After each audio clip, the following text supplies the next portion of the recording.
మల్లన్న, భూలోకాన విజయాచల పర్వతాన నీ రూపం నిజరూపం అయి ఇరువురు భార్యలతో కొలువై ఉంటావు. నీకు రానున్న కాలంలో పరమ భక్తులు ఉంటారు. యాదవ భక్తుని పేరున నీ క్షేత్రం వెలుగొందుతుంది.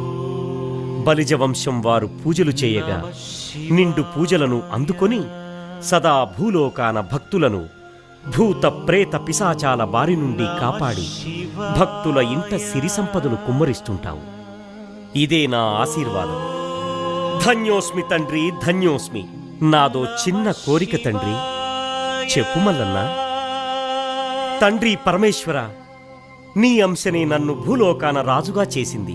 అదే భూలోకాన భక్తులచే జయజయధ్వానాలు పలికించింది.